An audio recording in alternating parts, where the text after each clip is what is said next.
السلام علیکم۔ آج کی کہانی چلاک گدھا۔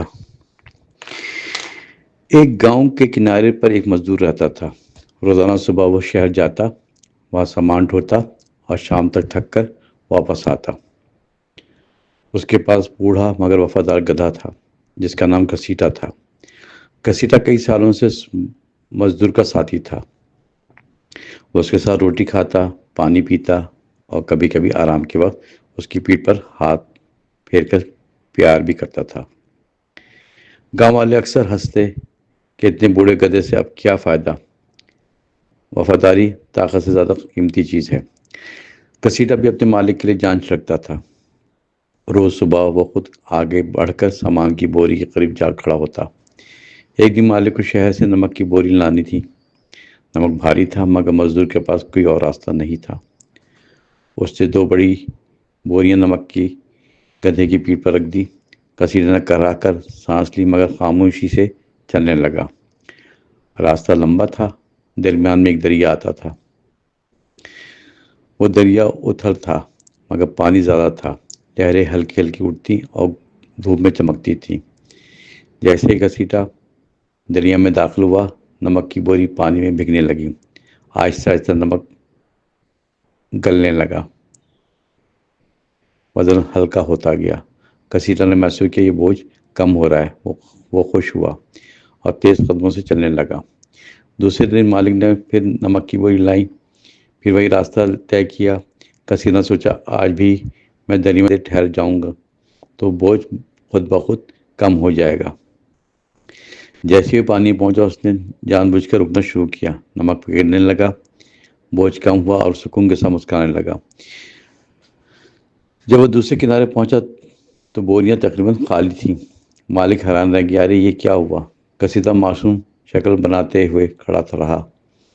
مالک نے سوچا شاید دریا کا پانی تیز تھا۔ اگلے دن پھر وہ نمک کی بوری لایا مگر اس بار زیادہ دھیان رکھا۔ پھر بھی گھسیٹا نے وہی چالاکی دہرائی۔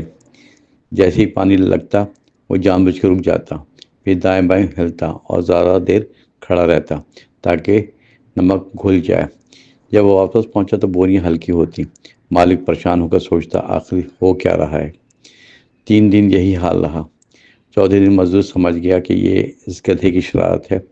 اس نے فیصلہ کیا کہ آج اس سے سبق سکھائے گا۔ اگلے دن اس نے نمک کی جگہ اون کی بوری بھر دی۔ گدھے نے ہمیشہ کی طرح چالاکی دکھاتے کا سوچا۔ جیسے ہی دریا آیا وہ پانی میں رک جاتا۔ خوشی سے سوچنے لگا اب پھر بوجھ کم ہو جائے گا، مزہ آ جائے گا۔ مگر ہوا کچھ الٹا۔ اون پانی میں بھیگ کر بھاری ہو گئی، وزن دگنا بڑھ گیا۔ گھسیٹا کی کمر جھک گئی، ٹانگیں کانپنے لگی اور وہ بامشکل چل سکا۔ جب وہ دوسرے کنارے پہنچا تو ہانپ رہا تھا اور سمجھ گیا چالاکی ہمیشہ فائدہ نہیں دیتی۔ مالک نے ہنستے ہوئے کہا اب سمجھ آیا نا، زیادہ ہوشیاری نقصان دیتی ہے۔ اس دن کے بعد گھسیٹا نے کبھی کوئی چالاکی نہیں کی۔ وہ ایمانداری سے کام کرتا اور مالک بھی اس سے پہلے سے زیادہ پیار کرنے لگا۔ گاؤں والے کہتے یہ گدھا نہیں ایک سبق ہے، انسان کو اپنی حد جاننا چاہیے ورنہ نقصان پکا ہے۔ کچھ دن بعد گھسیٹا مالک کا نام گاؤں میں مشہور ہو گیا۔ بچے بھی کھیلتے تو ایک دوسرے سے کہتے چلاک مت بنو ورنہ گھسیٹا بن جاؤ گے، اور سب ہنستے۔ مگر کہانی کا پیغام سب کے دل میں اتر چکا تھا۔ دن گزرتے گئے، گھسیٹا بوڑھا ہوتا گیا مگر مالک نے کبھی اسے چھوڑا نہیں۔ اب وہ کام کم کرتا مگر مالک کہتا یہ میرا ساتھی ہے، مزدور نہیں۔ گاؤں والے دیکھ کر کہتے محبت صرف انسان سے نہیں جانور سے بھی ہونی چاہیے۔ ایک دن شہر کے چند لوگ وہاں آئے اور مزدور سے کہا تم اس گدھے کو بیچ دو، ہم اچھا پیسہ دیں گے۔ مگر مزدور نے مسکرا کر کہا میں دوست نہیں بیچتا، یہ میری کمائی کا نہیں وفاداری کا ساتھی ہے۔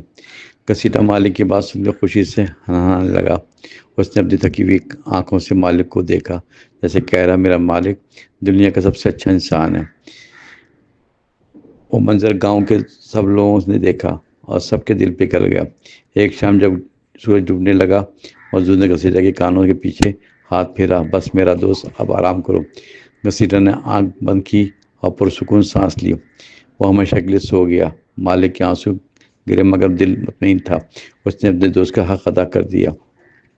اگلے دن گاؤں کے بچوں نے دریا کے پاس ایک چھوٹا سا پتھر رکھا جس پر لکھا تھا، یہاں چلاک گدھا گھسیٹا سو رہا ہے، جس نے ہمیں سکھایا کہ ایمانداری سب سے بڑی چلاکی ہے۔